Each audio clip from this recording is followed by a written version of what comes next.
Hai teman tante semua, semoga sehat selalu ya. Film kali ini berisikan 3 buah cerita horor yang masing-masingnya sangat seram. Kisah tentang seorang pencuri abu mayat yang dihantui oleh si pemilik abu.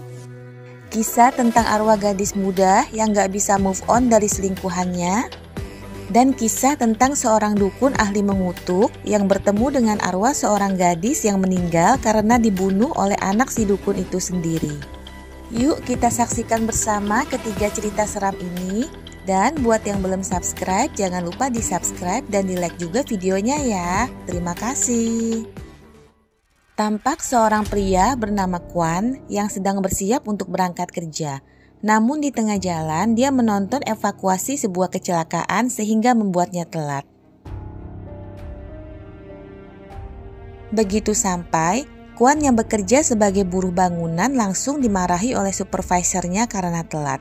Namun Kwan yang emosional terus membantah, sehingga dia dipecat saat itu juga dan diberikan upah seadanya. Akhirnya Kwan dapat pekerjaan baru jadi pelayan di sebuah kedai. Namun bos pemilik kedai itu kesal, Kwan memberi porsi potongan daging yang terlalu besar pada pembeli. Tak lama, saat Kwan memberikan potongan daging pada seorang anak, bosnya yang melihat Kwan di depan kedai mengira Kwan sedang bersantai dan langsung mengomelinya. Seperti biasa, Kwan melawan sehingga dia pun dipecat lagi. Malamnya, Kwan yang sedang mencari lowongan kerja di koran menemukan artikel tentang pencurian makam seorang istri konglomerat. Saat itu, muncul sosok hantu perempuan di samping Kwan. Akhirnya Kwan pergi ke sebuah kuburan mewah dan masuk ke tempat penyimpanan abu jenazah. Kwan menelusuri lorong penyimpanan abu sambil memilih-milih. Pada saat itu, tampak sosok hantu yang terus mengikutinya. Kwan akhirnya mencuri abu jenazah milik seorang lelaki yang baru saja meninggal. Dan sebelum pergi, Kwan meninggalkan not yang meminta tebusan $50.000 jika ingin abu jenazah itu dikembalikan. Kwan pun mencuri beberapa abu jenazah lagi. Salah satunya adalah milik seorang wanita tua. Setelah itu Kwan pulang, tapi sosok hantu itu terus mengikutinya. Sesampainya di rumah, Kwan meletakkan 3 guci abu itu di atas lemari, lalu mengambil sebuah palu dan menuliskan mantra pengusir hantu yang ditirunya dari sebuah iklan di koran. Melihat itu, hantu anak perempuan yang ada di sampingnya pun sedikit menjauh. Tak lama ponselnya berbunyi, ternyata itu dari anak salah satu abu jenazah yang dicurinya. Orang itu bilang kalau dia tak peduli dan buang saja abu ayahnya ke laut. Karena kesal, Kwan pun membuang abu itu ke toilet. Sementara sosok hantu anak itu memandanginya dari belakang. Ketika Kwan tidur, samar-samar dia mendengar suara gedoran pintu. Dan sebuah suara bertanya apakah dia bisa memberikannya tempat menginap karena selama ini dia tinggal di tempat penjual peti mati.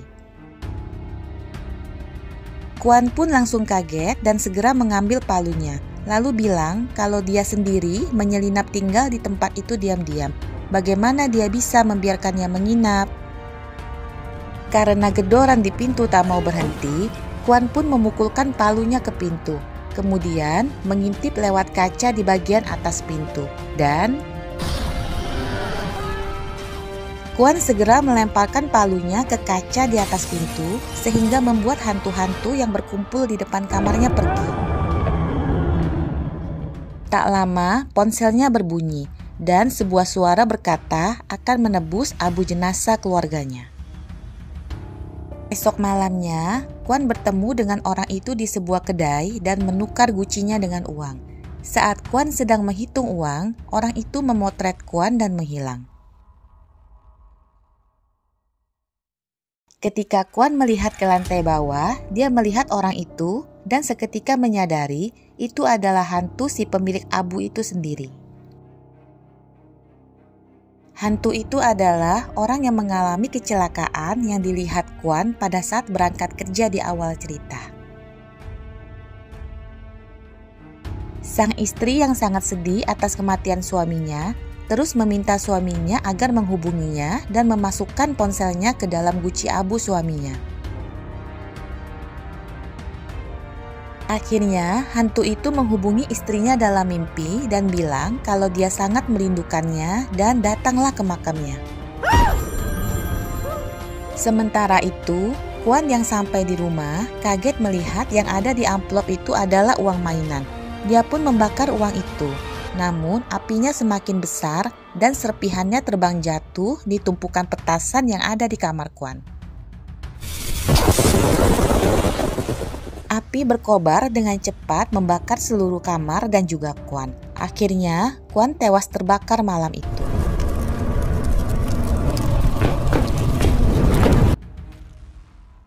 Paginya, istri si hantu datang ke makam. Namun tidak menemukan ponselnya dalam guci, melainkan di dalam kotak penyimpanan gucinya. Dia segera menyalakan ponsel dan melihat foto Kwon yang dipotret suaminya. Sedangkan Kwon yang telah menjadi hantu dibawa pergi oleh 2 orang hantu anak perempuan yang mengikutinya dari dulu. Cerita kedua dimulai dengan memperlihatkan seorang paranormal bernama Ho sedang berbicara pada istrinya kalau dia akan pensiun, sehingga bisa menghabiskan waktu lebih banyak dengan istri dan anaknya. Pada saat Ho akan mengambil kertas pesanan yang jatuh di bawah meja, dia melihat sosok hantu berjalan mendekat dan duduk di meja di belakang istrinya. Seekor serangga keluar dari mata hantu itu ke tangan Ho, dan Ho bilang pada istrinya agar jangan bergerak. Namun, Lan, teman Ho, mengagetkan istri Ho yang segera pergi dari tempat itu. Tak lama, pasangan suami istri datang ke tempatnya, dan Chung, si suami, berkonsultasi bahwa si istri sering melihat hantu akhir-akhir ini. Seketika Ho tersadar bahwa merekalah yang tadi dilihatnya dihampiri hantu di kedai.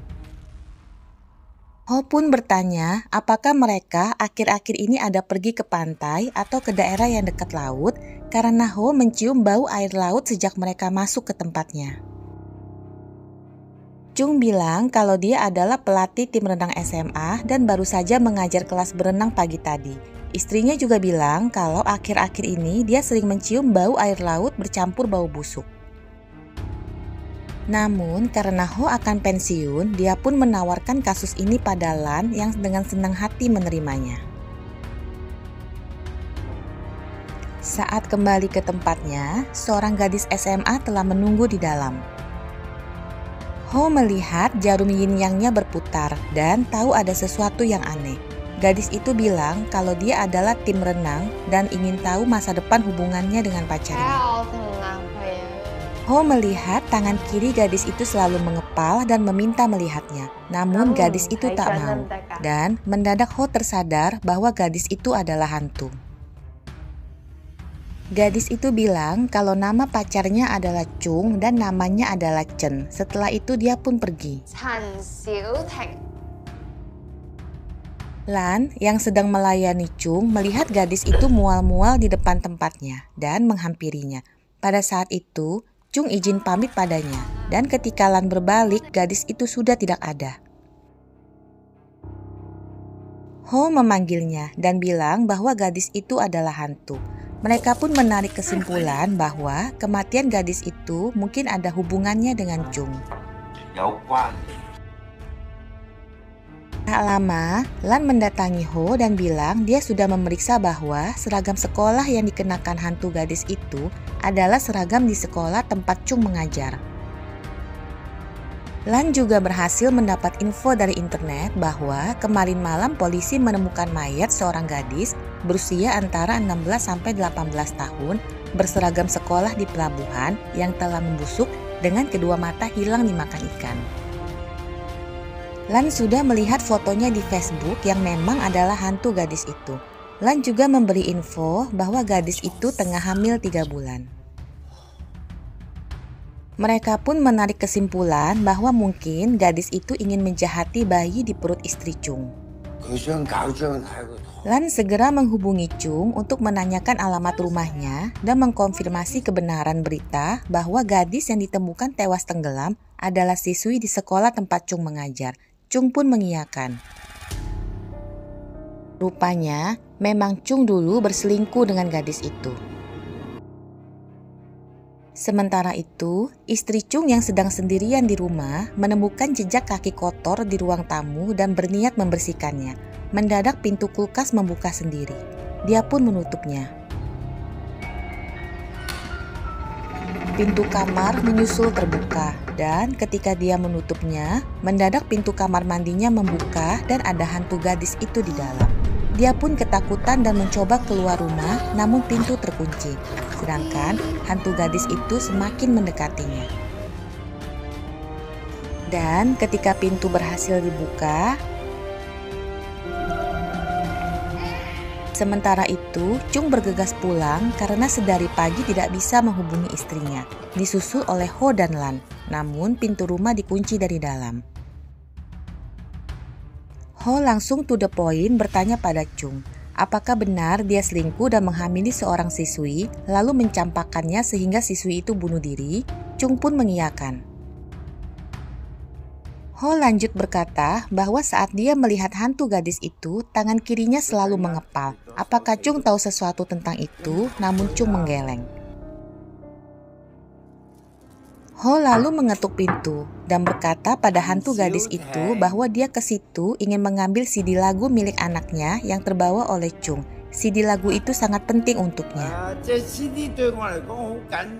Pintu pun terbuka. Sebelum masuk, Ho berpesan pada Lan agar bersikap lembut pada hantu gadis itu karena dia hanyalah seorang anak remaja. Begitu masuk, mereka melihat gadis itu sedang menyisir rambut dan bilang agar mereka segera keluar setelah mengambil CD lagu.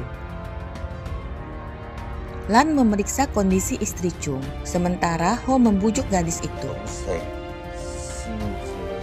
Tiba-tiba, gadis itu berteriak karena kaget rambutnya rontok. Ho memanfaatkan momen itu untuk menahan si gadis dan menuliskan mantra di tangannya yang mengepal agar membuka. Ternyata ada ukiran kata love di telapak tangannya, namun ukiran itu membusuk. Ho membujuk gadis itu dengan bilang kalau ukiran itu membusuk karena yang mengukirnya tidak tulus. Ho juga bilang bahwa Chung bahkan tidak ingat pernah menuliskan itu. Gadis itu jadi semakin sedih dan perlahan ukiran di telapak tangannya menghilang.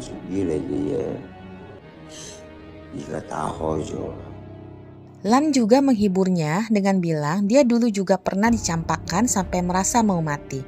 Namun jika diingat lagi, harusnya dia yang mencampakkan pria itu dari awal. Mendengar itu, si gadis pun mengerti dan bilang dia akan segera pergi karena hari makin gelap. Cerita kedua di film ini pun berakhir.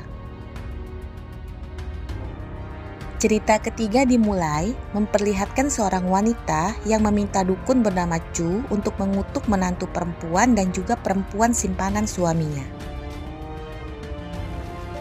Wanita itu menyuruh Chu mengutuk simpanan suaminya yang sedang hamil agar keguguran dan mandul. Chu awalnya tidak mau karena bayi tidak berdosa.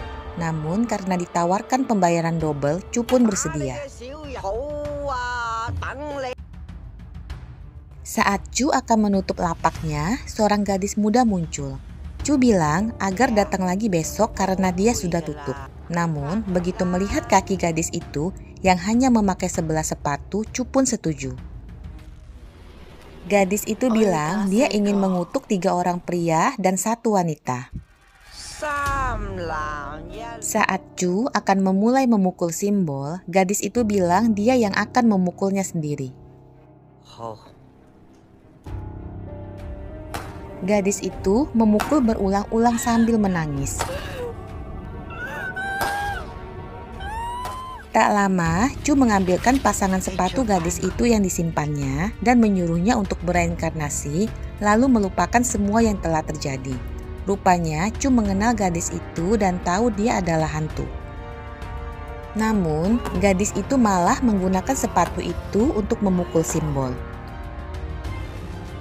Ternyata gadis itu diculik oleh 3 orang pria lalu diperkosa dan dibunuh, di mana salah satu pria itu adalah anaknya Chu. Chu sebenarnya melihat kejadian itu, namun dia pura-pura tidak tahu. Karena itulah dia menyimpan sepatu gadis itu yang terjatuh saat diculik. Kemudian, tampak salah satu pria penculik dibunuh oleh si hantu saat sedang dipijat.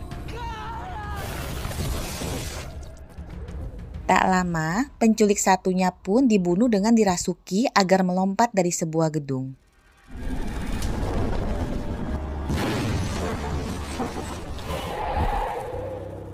Sementara itu, penculik terakhir yaitu anaknya Chu sedang di lift bersama istri dan anaknya.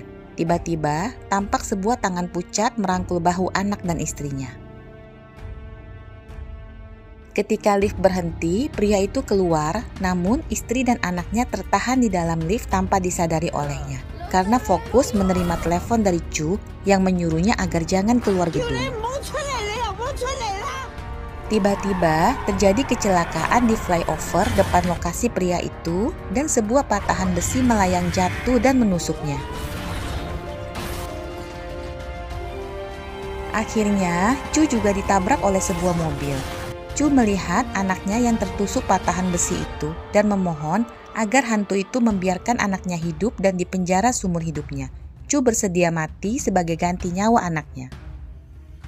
Chu terus memohon, hingga akhirnya hantu itu pun membiarkan Chu tetap hidup agar menderita karena kematian anaknya. Demikianlah akhir cerita ketiga sekaligus penutup film Tales of the Dark Part 1 ini teman tante. Semoga kalian suka ya alur ceritanya. Seperti biasa, buat yang belum subscribe jangan lupa di subscribe dan di like juga ya videonya. Terima kasih dan sampai jumpa.